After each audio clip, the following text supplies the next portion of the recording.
Hey guys, it's me again and I'm back for another video. So today I'll be running a 10-kilometer run. So I'm back to training. So training din siya nga ako lang guys ha. So wala ko kanang gi-join na ng mga kanang group or wala ko ni coach for training kasi kanang I think I can't commit because I am kanang fully employed or I have a full-time job. So and ang akong trabaho is gabi so I can't commit mga ingon ana. So this is just kanang murag suffer na ko nga training.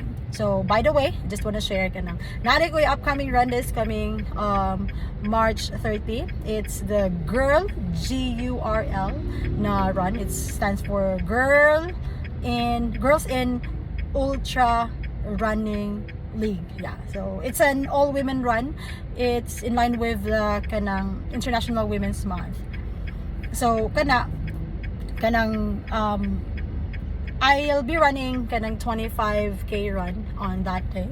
So that is my second 25k run for this year. Hopefully I'll be able to finish strong or makaabot ta sa finish line. So maoron gina ako ang goal guys nga makaabot ta sa finish line. Oh, kanang of course kanang dili sad kita ang last no. So kana maoron gina siya ang goal nako. So share lang nako no when I started out kanang running kanang I never thought na kanang maabot ko sa ingon ani nga makadagan ko anang mga ingon ana kalagyo because my first run was 3 kilometer run and that was the Hunat Sugbo Dagan para ni Maning. So that happens every June man sa year. So right after ato kanang na encourage ko kaya nga kanang or na challenge ko sa akong self no kanang I think kanang ganahan ko magsige pagdagan because I need to do better because naglisod ko finish sa 3 kilometers. So kanang mga as years go by na nakaabot yung ingon ani nga kanang lagyo nga kanang mga lagyo na nga mga kilometers ba. So again dili ko katuo dili ko wala ko nag-expect na into running ko kasi prior to running baya nag-boxing and kanang ang boxing guys kay kinahanglan jud kag tayo man gyud no kay mato ka sa gym and at the same time kanang medyo expensive food siya kay nabi tay kanang mga kanang ngana nila tag kanang murag tag pila siya ba per session atong ibayad sa ato ang kanang kanang coach. So ni decide ko nga ara sa ta sa running. So murag dili ko na ganahan sa running. So ako wala ko kanang group, wala ko gi-join na ng mga ako ra jud usa bahala ra ang ako usa mo run, wala ko problema ana. Before I kanang run together with my kanang mga brothers and karon usahay mo kuyog ako mga pagmangkon kanang sa amo ang mga daily nga run. So kana ra siya no and na realize nako guys nga kani nga best sila sa una nga kani kunong running is mao ni siya ang pinaka kanang barato or inexpensive na kanang kind of sports. So ni try ko ani kay lagi barato daw.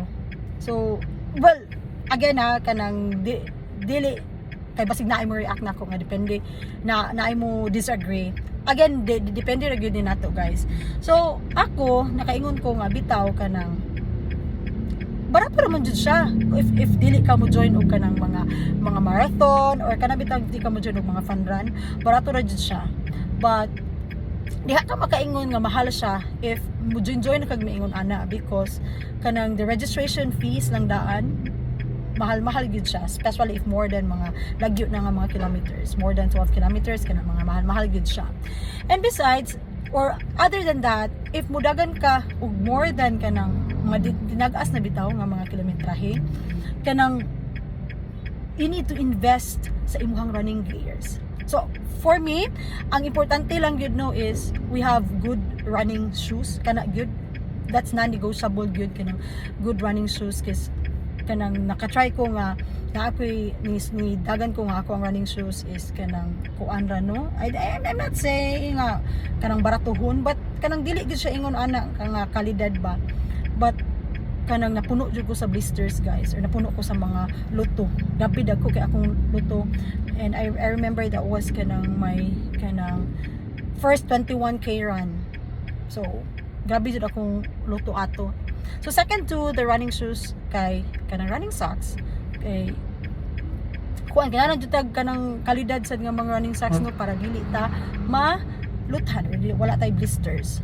Then last but not the least siguro is last but not the least or the third one is kaning ato ang running shorts kaning it could be kanang ato ang running shorts or kaning atong running nga mga uban leggings or some say gamiton kana siya because of course we need to wear kanang comfortable na mga running shorts because especially kaning mga dagko-dagko unta ba kanang if ang ato ang running shorts is dili siya ingon ana nga suitable for running, ang ending guys kay mag-crashes ta or mapilasan ta especially katong mga dagko no tres na ako dagko so kaning ingon ana so mao na siya. But other than that kaning smartwatch kaning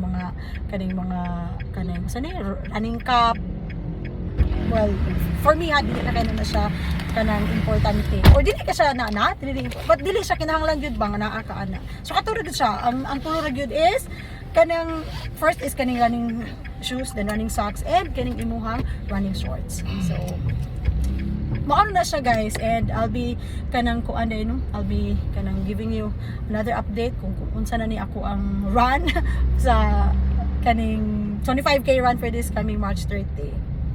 So kana lang siya guys, and by the way I just want to let you know no nga kita if muranta regardless of our pace we are all runners.